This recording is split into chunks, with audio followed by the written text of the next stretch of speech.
This century has been paradoxical. There's been huge scientific and technical progress, but so many lives were lost in wars. It's also been a time of ever greater speed.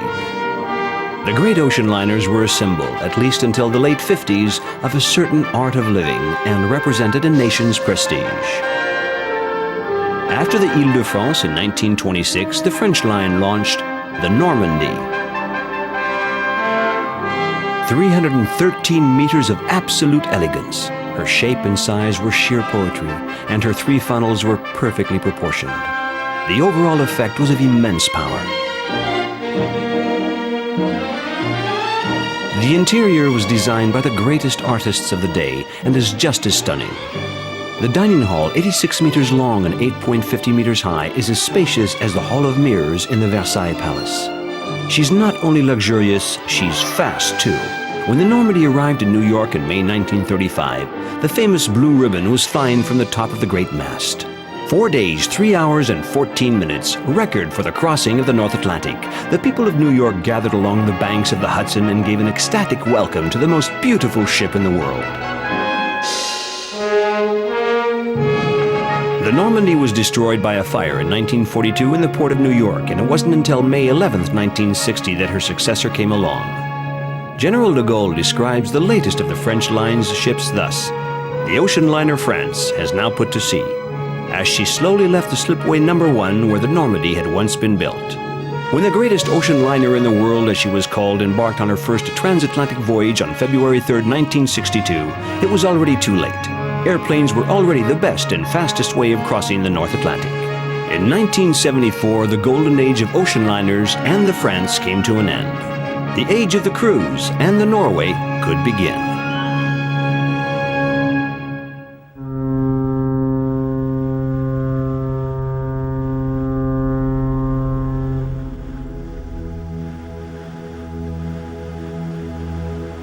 The France was bought on June 25, 1979 for 77 million francs by the Norwegian shipowner Knut Kloster.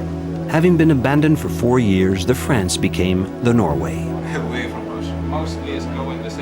The Norway was overhauled and refitted from top to bottom and became one of the symbols of cruises to the Caribbean.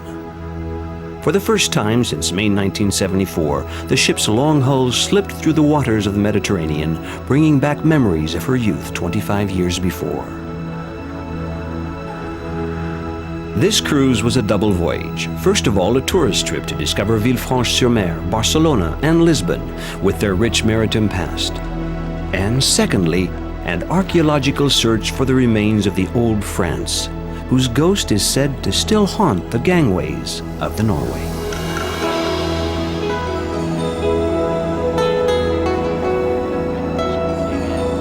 On the first morning, we arrive at Villefranche-sur-Mer. The Norway slowly enters one of the most beautiful harbors in the world. Villefranche Harbor, which is 150 meters deep in places, was for centuries the envy of the kings of Sardinia, who established a port there for their galleys in the 18th century. Later, the American squadrons moved in at the end of World War II and stayed there until 1962. Despite drawing 10.5 meters of water, the Norway casts anchor quite safely. The children in these small boats that have gathered to meet the Norway are in awe of her sleek bows that cut through the water like a knife through butter.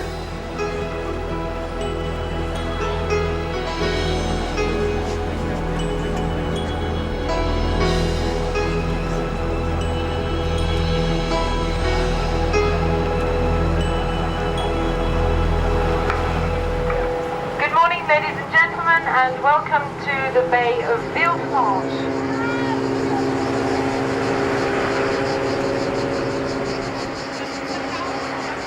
In the days when members of the bourgeoisie traveled on the first great liners, the French Riviera grew immensely in popularity. The automobile was invented and roads were built, which meant that certain parts of the coasts which were previously inaccessible could now be reached.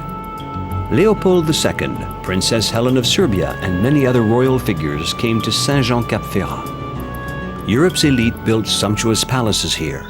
The Villa Ephrussi, Rothschild, is one of the finest examples.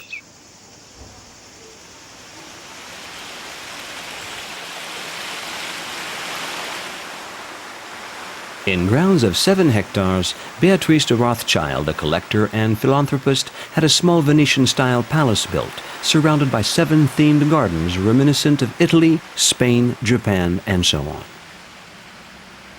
At that time, cosmopolitan eclectic styles of architecture sprang up on the Riviera, reflecting the whims of this immensely rich group of people who traveled widely and had a passion for past civilizations.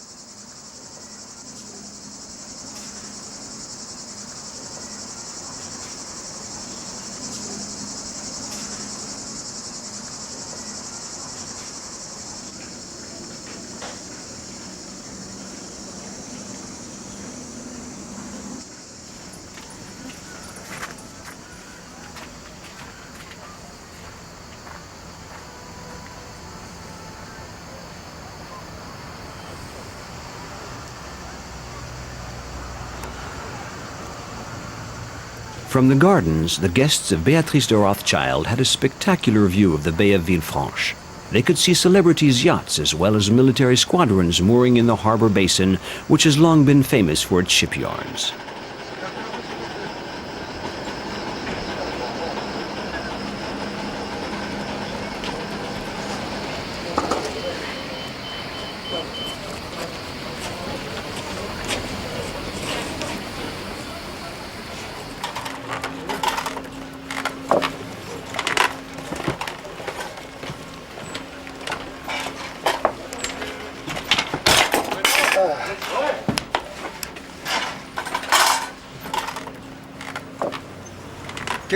What is the story of this boat you're restoring? It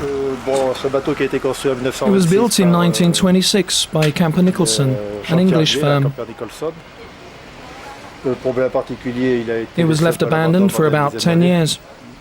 But in 1993, it was put on a historical register. Apparently, Lieutenant Lawrence of Arabia had it built. Then the actor who played him in the film wanted to buy it. Then came Dutch and English owners, and now belongs to a Frenchman, a former teacher of geography.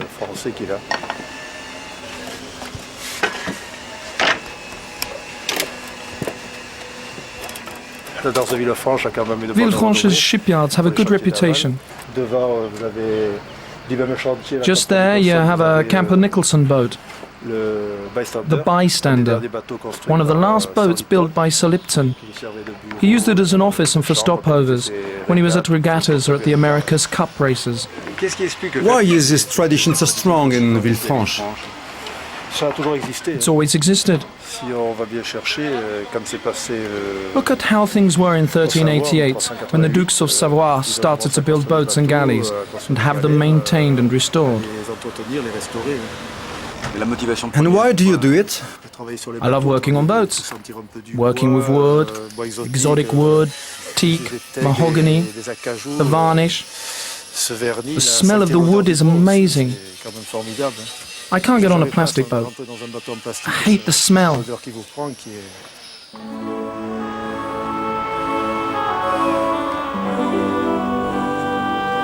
In the 16th century, cruises for rich sailors in the Mediterranean were not then a reality. Barbarossa came from Algiers to attack the coast and even set up a base in Villefranche in 1543, forcing Philip, Duke of Savoy, to fortify the harbor basin.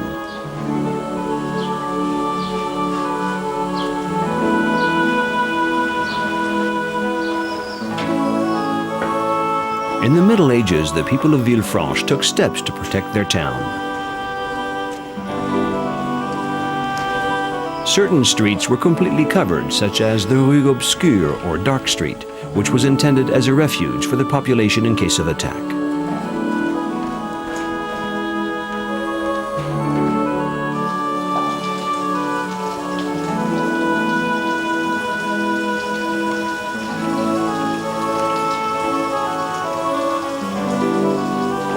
The buildings have been tastefully renovated and the locals have thankfully not been replaced by souvenir shops. Life goes on as always in the shaded alleyways of the old quarter, which remains a peaceful place for people to go walking. In Villefranche there was also the naval dockyard of the galleys of the King of Sardinia. Until the 16th century, most of the sailors on board the galleys were not slaves, but free men, taken on for their rowing skills. But soon the need for powerful fleets led thousands of unfortunate individuals into slavery, just for the theft of a piece of bread. The Christ of the galley slaves was polychrome. The paint had been damaged, worn off, chipped over the past 3 or 4 centuries. It was thanks to Cocteau that it was renovated and stripped down completely. All our churches had a recumbent Christ statue that was often carried on Good Friday processions. If I had been a priest of Villefranche in those days, I'd have shown a great interest in those galley slaves, because they were so unfortunate. Before we leave Villefranche, let's go to the port where traditional fishing techniques are still used and where the Nissard dialect, a variety of Provençal, is still spoken. Vers 5 et matin, faut que péter.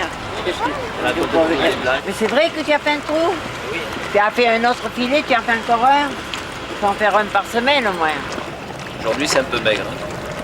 Ouais. Ben, les variétés de poissons, c'est par période. The catch depends on the season, which starts in March. You catch sea bream, whitefish, mackerel, and then a little bit later in the season, scorpionfish and mullet.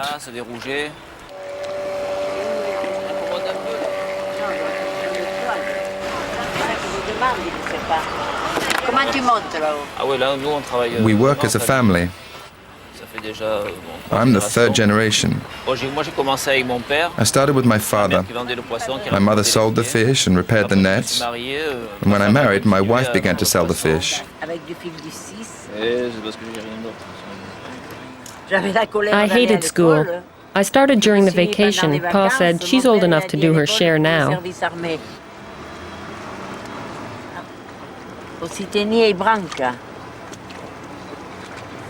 We're part of the scenery. We're a feature of local folklore, and that's what I like about my life, a certain quality. Does it bother you? Not at all. I love it.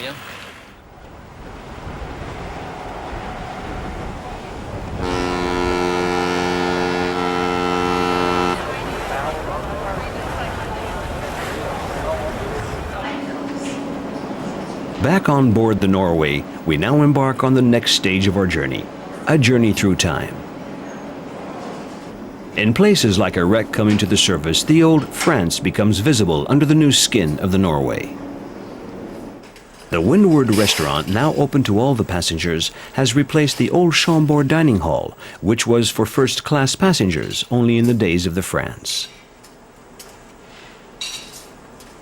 The wall decorations, lacquered aluminum plates illustrating the themes of life's pleasures, are intact. What was this dining hall look like in the days of the France? It hasn't changed much really. Just some new furniture. The ceiling has changed a bit. The dome is the same, but those illuminated stars weren't there. This dining room was the most exclusive. This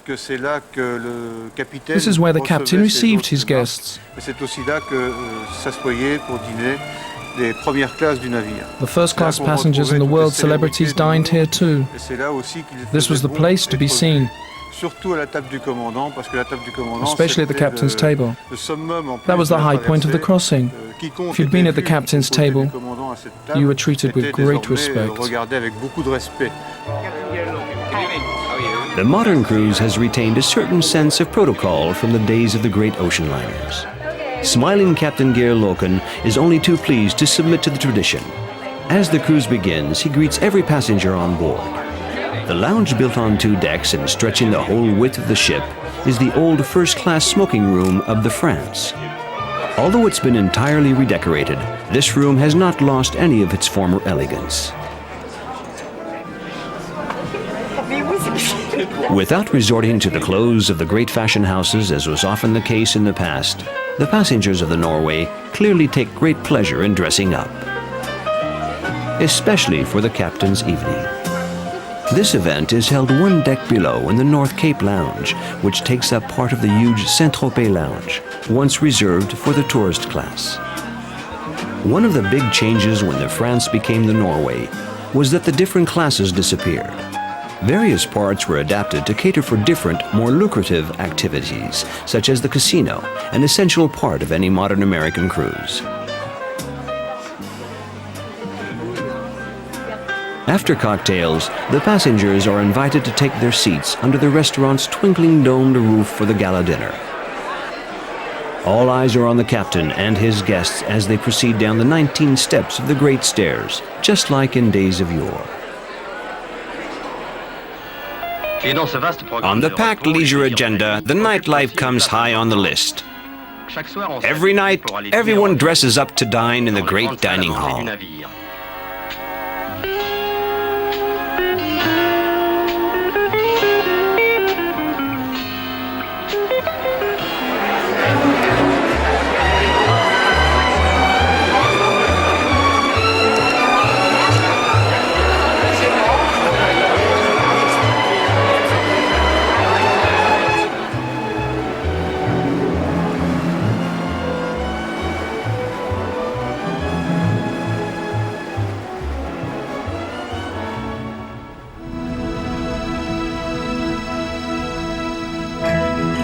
During the night, the Norway heads west towards Barcelona.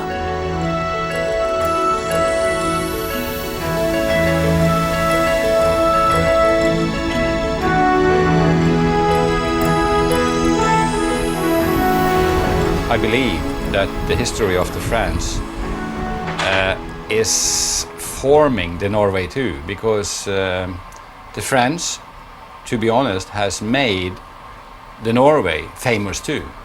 But I mean, when it comes, for me personally, when it comes to the ship, the France, I started as a little boy,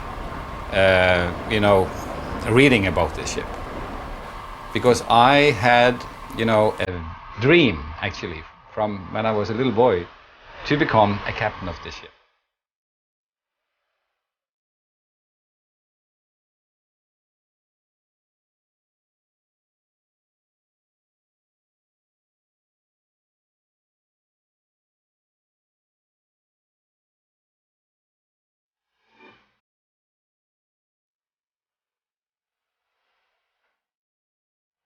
In 1980, the Norway went to the shipyards of Bremerhaven in Germany for a series of transformations. The interior was converted to take into account the fact there's now only one class, and the rear decks were extended to their current surface area of 6,000 square meters. The transatlantic liner became a cruise ship for the American market in the Caribbean.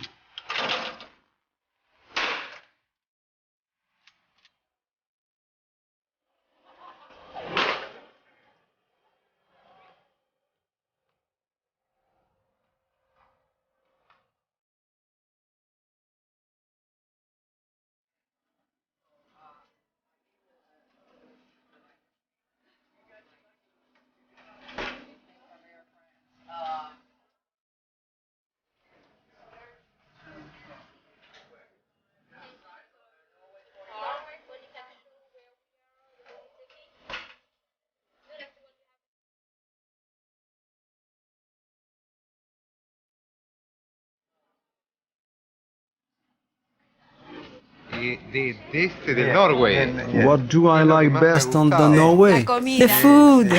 Yes, that's right, the food. The food.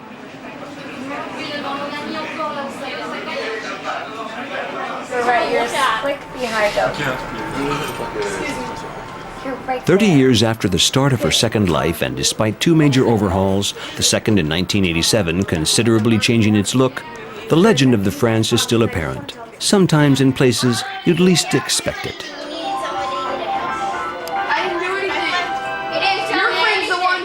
You know why we find such painting here? Yes, because he's a very famous artist, Jean Mercier. We tell the kids every week.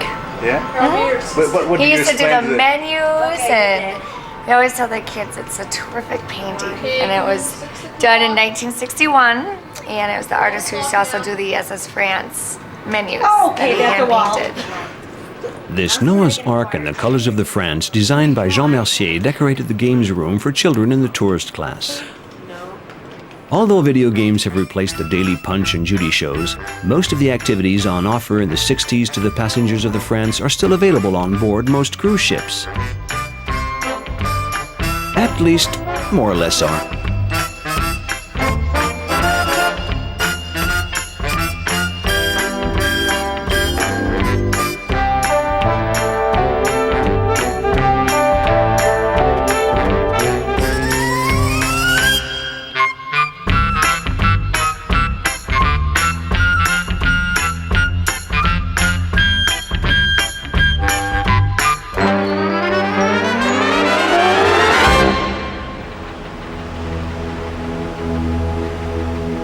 In the early morning, the Norway enters the port of Barcelona.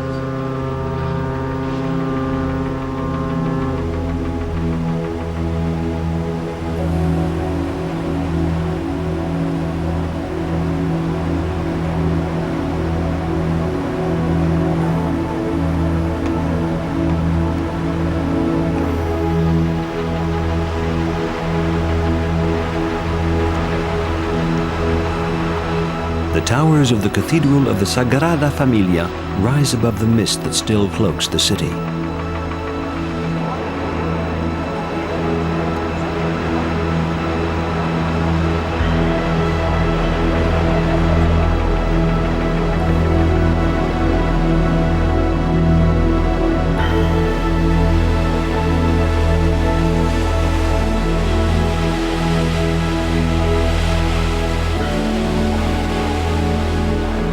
Barcelona, once an important seaport, gradually turned its back on the sea. Thanks to the Olympic Games, which brought about the modernization of the seafront, the town attracts more and more cruise ships.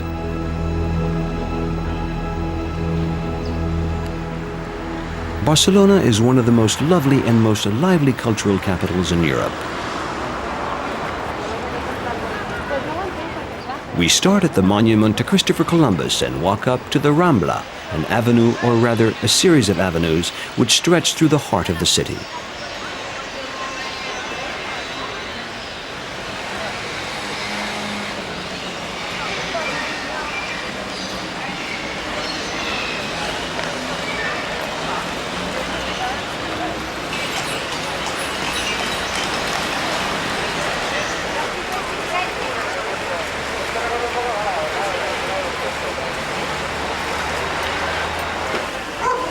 Please, can you tell us the story of the Rambla?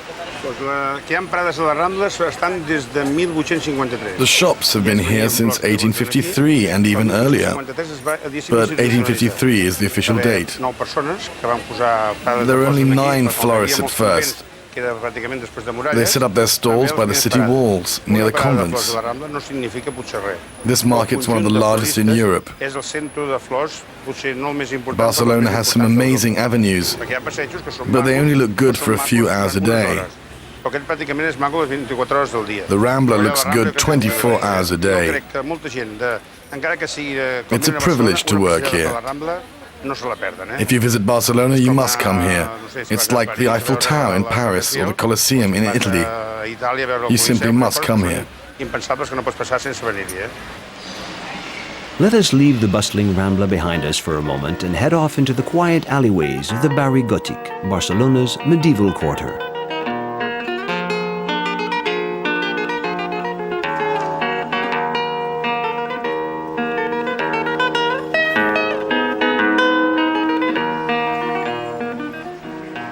Even more than the Gothic style, the most striking architecture in Barcelona is modernist.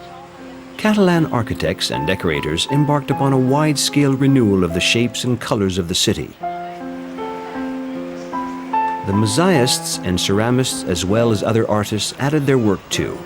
Together they invented a new approach which can still be seen today on the fronts of houses and in the back rooms of restaurants.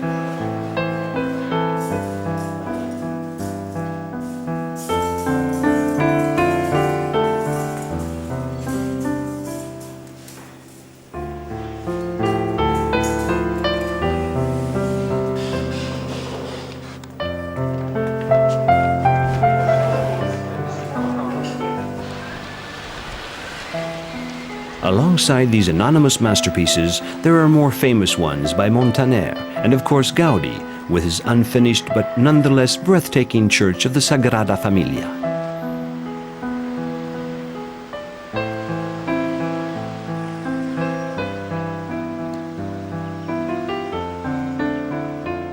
The Rambla also reminds us that Barcelona is also the town of Picasso and Miro, whose colorful excesses may be seen when you least expect them. The effervescent surrealist city of Barcelona is a continual surprise. Every step you take on the Rambla leads you to new forms of creativity.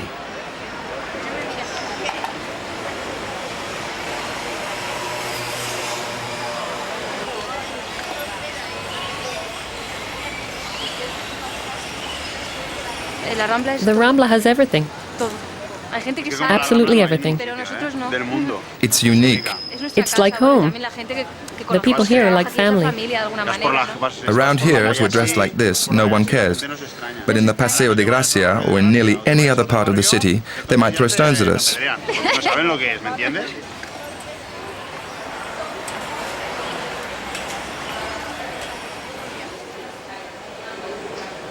A stone's throw away from the turbulence of the Rambla is the Plaza Real, whose strict Napoleonic architecture is a complete contrast to the extravagance of the modernist style.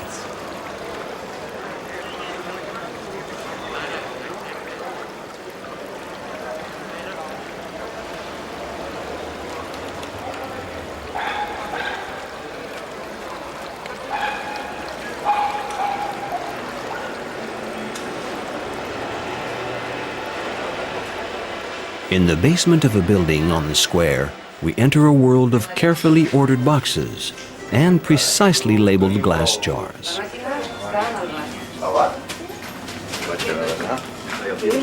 The alchemist weighs, mixes, and cuts up herbs from all over the world.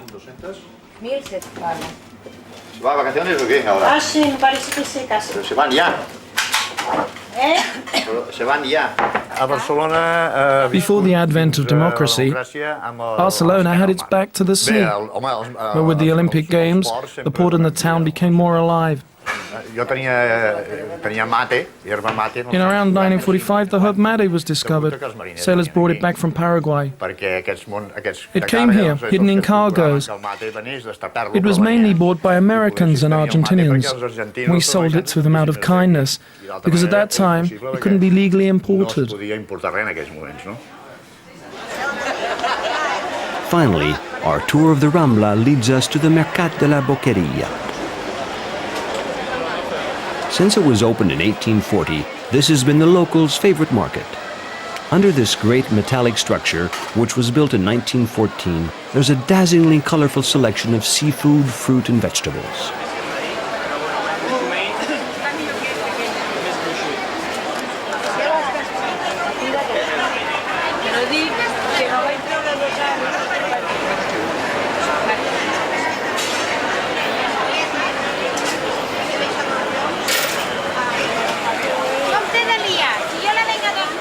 Near the main entrance of the Boqueria, Juanito runs Barcelona's most famous tapas bar.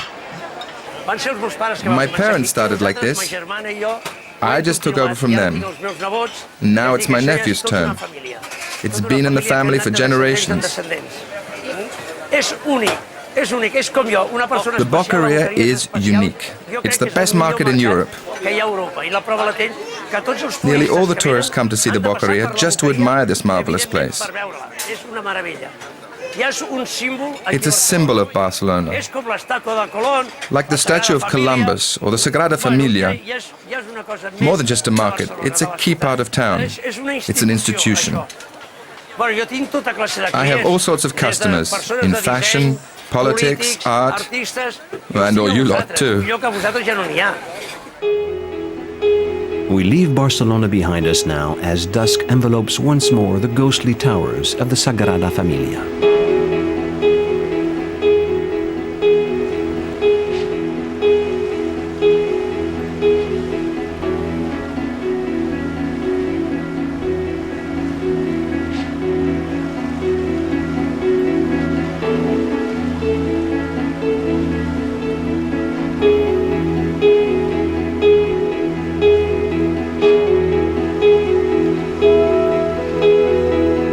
Norway heads off on the high seas for the south and Lisbon.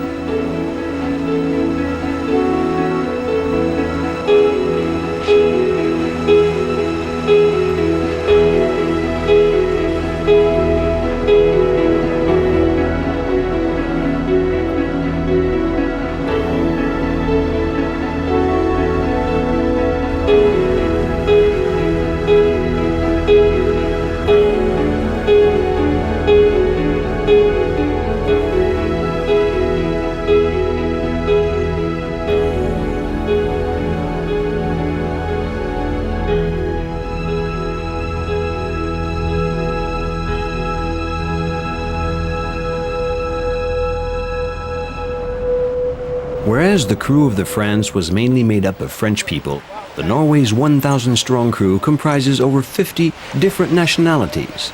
Indeed, the Norway is the only cruise ship which flies the United Nations flag. If you're in the land, there is a politics. Here, comparing to a land, there is a politics here, but really nice one, friendly. You meet a lot of crew here with a smiley face, and we have really a nice time here, joking each other. And honestly, even up from the officers down to the bottom, we are really called one family. 1700. Okay, remember it.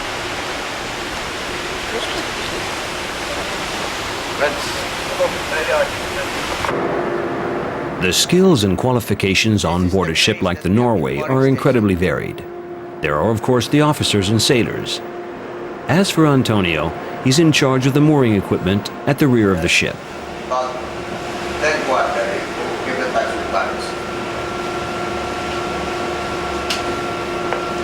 Catering and services make up the largest proportion of the tasks of the 1,000 crew members.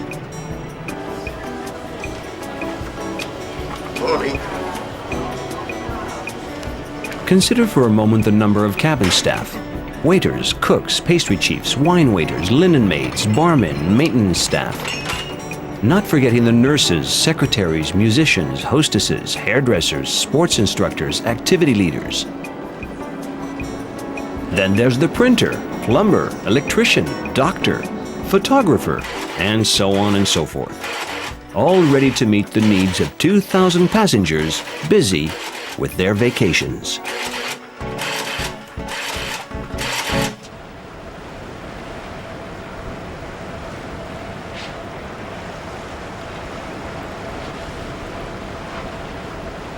The future, I would say, for the Norway is bright. It depends, of course, how long can we make money. The reason why she was decommissioned as the France was that they were losing money. Yeah. They couldn't find the right ways to make the money. Yeah. The ship can live a very long time. I mean, how many years? Well, when she was built, the French said she was built to last 50 years. But it costs a lot, you know, to renew the systems on board, and that is the question: how long can we keep it going? Because we have to invest all the time in new equipment and so on, the machinery. But the ship itself, if we can just renew it, it will last forever. Forever. Forever. Yes. The chief mechanic takes us on a tour around the heart of the ship and confirms the captain's words. The engines of the France are the most extraordinary and the most reliable he's ever seen.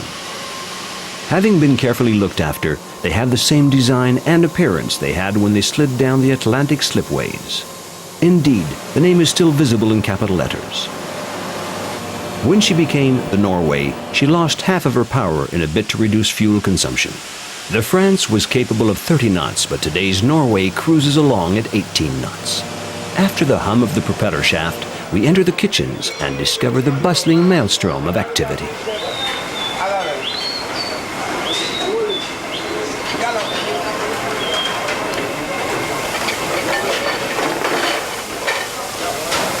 It's nearly dinner time. Jovito, the busboy, swings into action. Jovito, can you explain in what consists your job? Okay. The job of busboy is to have 3 S's. Escarping, separating, and segregating.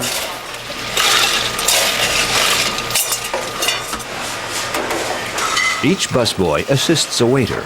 They're responsible for the service of several tables in the restaurant. Javi is a very good guy, fast worker, hard working. The countdown to the opening of the restaurant continues with mechanical precision. Every day at the same time, when the bread comes out of the oven, the busboys are ready and waiting.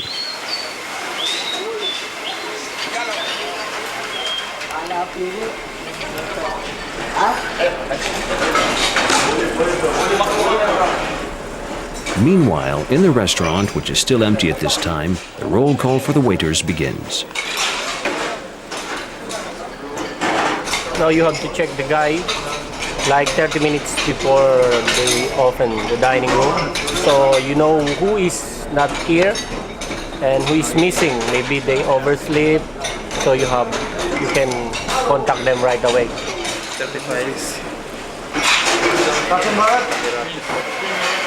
Back in the kitchens, despite the imminent rush, the young French chef seems to have the situation under control.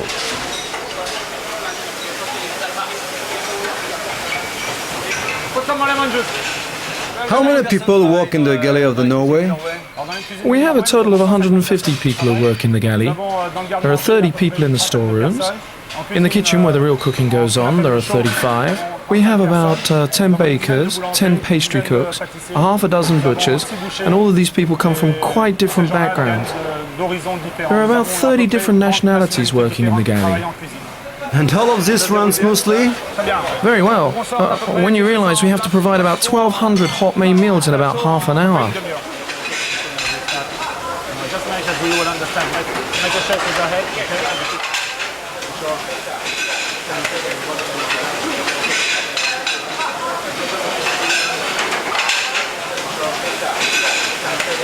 No ship can claim to have the same quality and amount of food as the France had.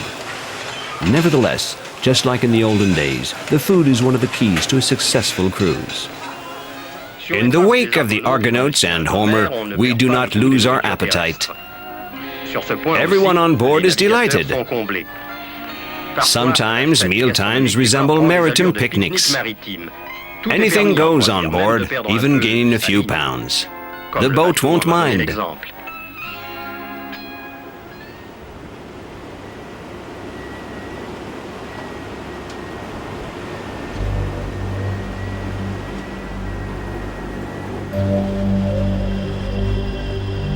After 2 days, the ship has traveled from the Mediterranean to the Atlantic via the Strait of Gibraltar.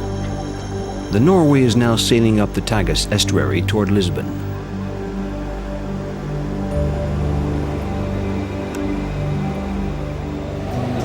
The river is very, very deep? Yes. Plenty of water in the middle. If you go out on the side here, not enough.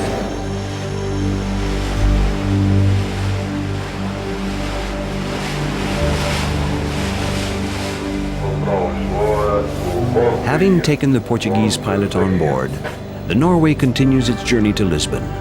She goes past Belém Tower and draws near the bridge of the 25th of April, formerly known as the Bridge of Salazar, where it will berth.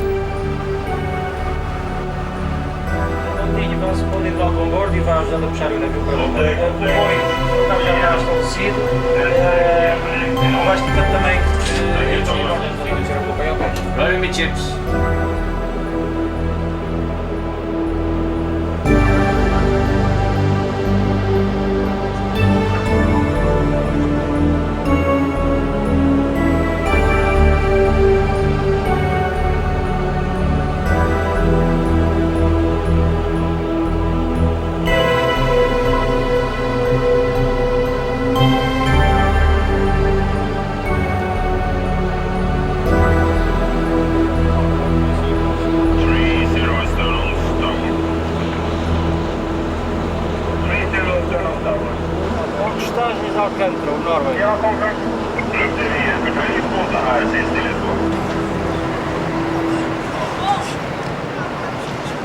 I think it's a wonderful ship. It has so much history involved with it. You know, it's La France. That spirit remains. It's great ship. So we've been to France. We're going to Ireland next, Barcelona, and we even took a train to Italy. So we've seen a lot of places we would otherwise not have been able to see with small children.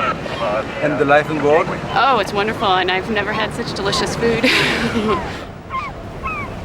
Legend attributes Lisbon's birth to Ulysses. It's above all the daughter of the Atlantic and the Tagus. Despite the construction of 2 bridges, the coming and going of ferries is never ending between the 2 banks of the Straw Sea, the name the people of Lisbon give to the widest part of the estuary. This site takes us back 5 centuries into the past when people flocked to the banks of the river Tagus to greet the returning caravels. In the days of the great sea routes, Lisbon was the center of the world. A monument has towered over the Tagus since 1960 to celebrate the father of the great maritime discoveries, King Henry the Navigator.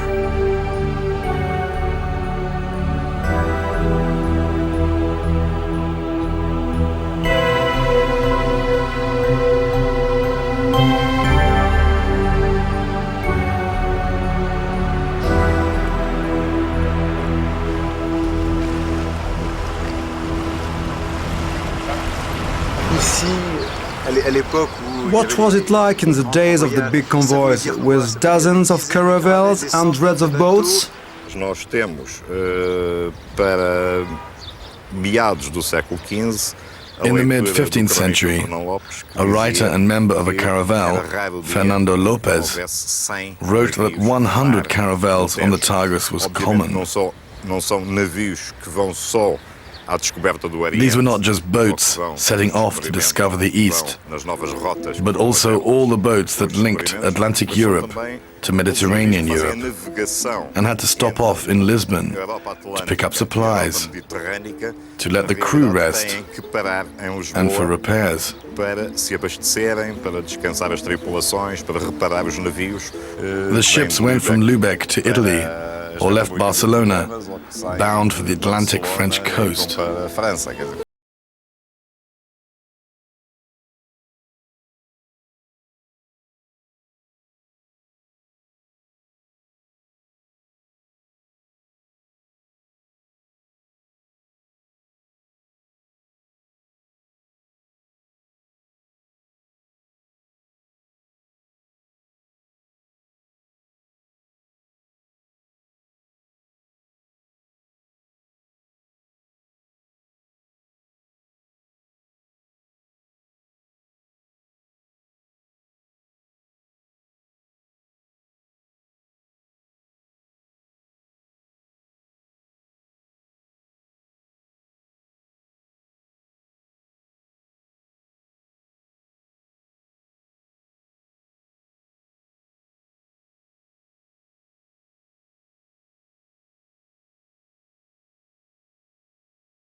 One of the most pleasant ways to discover Lisbon is on board one of these colorful trams, which snake their way through the narrow streets of the old quarter.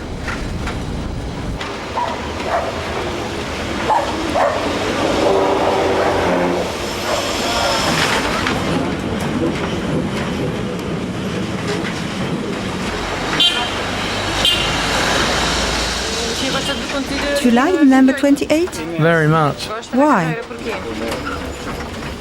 It's very hilly, very varied. I really like it. Wouldn't you prefer to drive one of the new automatic trams? No. At first I didn't get a chance to.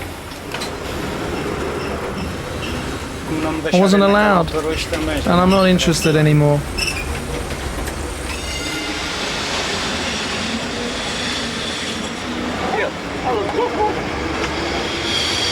Lisbon is a great metropolis and a historic capital, but some parts of the city have preserved a village-like atmosphere.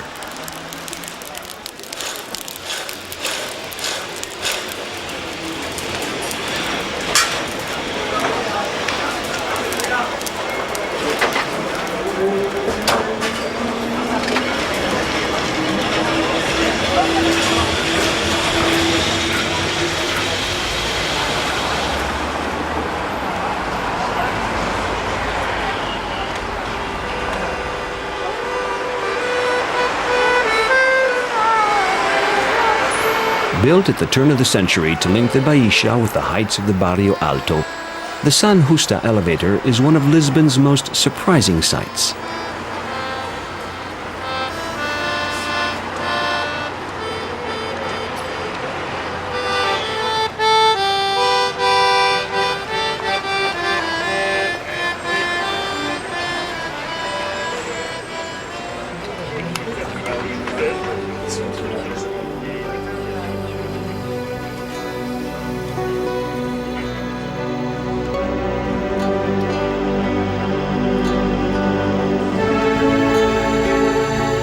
"32 meters higher up, we discover another side to Lisbon, the multitude of red roofs of the old quarter of the Alfama.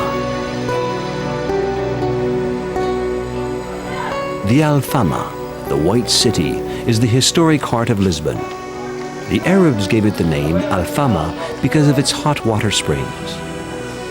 They built palaces there, and the Christians built churches. Destroyed by an earthquake in 1755, the Alfama became what it is today, a popular quarter with a maze of busy, charming, medieval alleyways.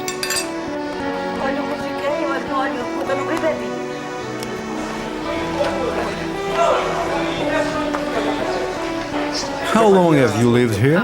40 years. 40 years. And why? Why here? To live and work. I like it here. People are friendly to each other. We get along well. We are happy here. We have all we need.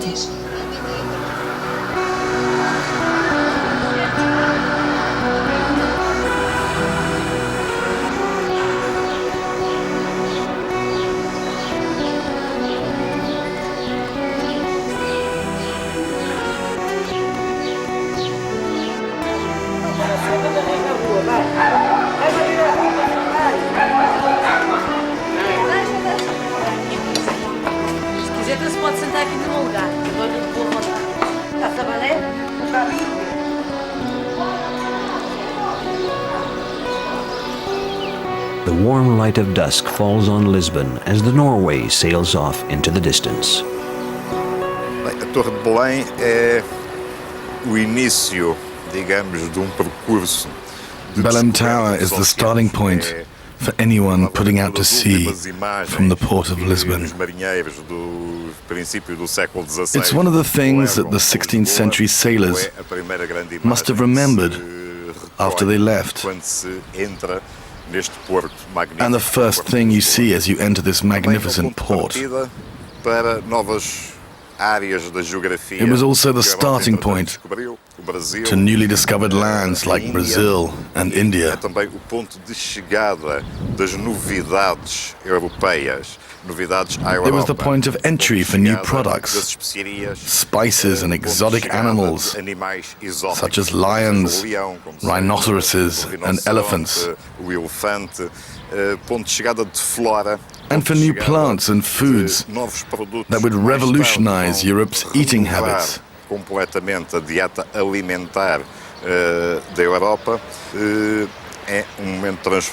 This era was crucial.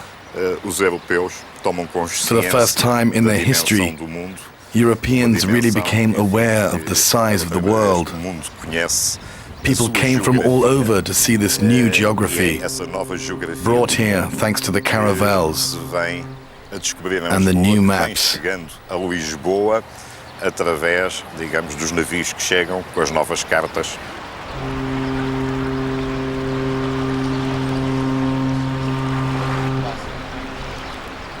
The Fado was first heard in the warehouses along the Tagus in the 19th century. For a long time, it expressed the tragic destiny of the people of Lisbon. It still represents the soul of a whole country.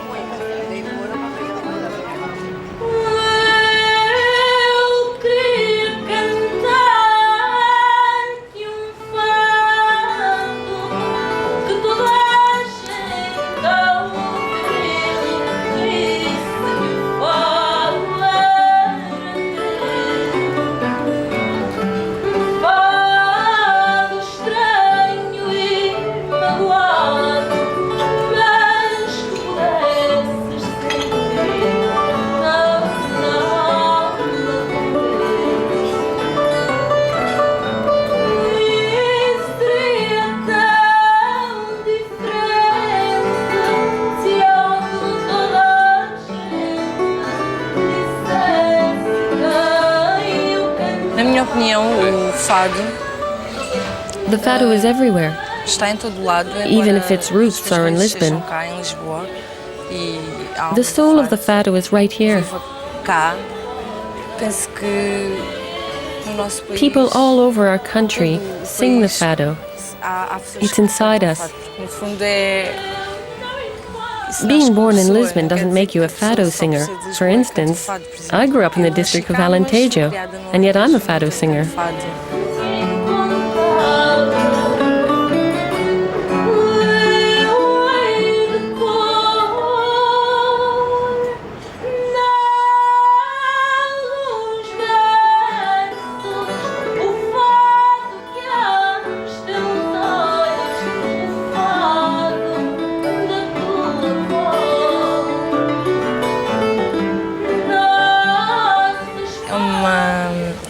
Fado is a way of life.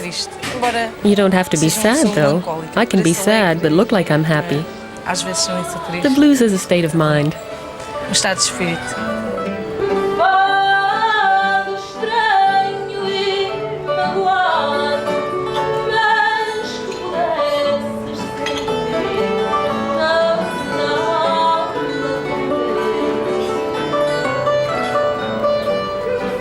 As the Norway sails down the Tagus and one sees the reflections of the setting sun on the hull of the longest liner in the world, one cannot help but think with affection of the France, the Normandy, and the golden age of the great ocean liners.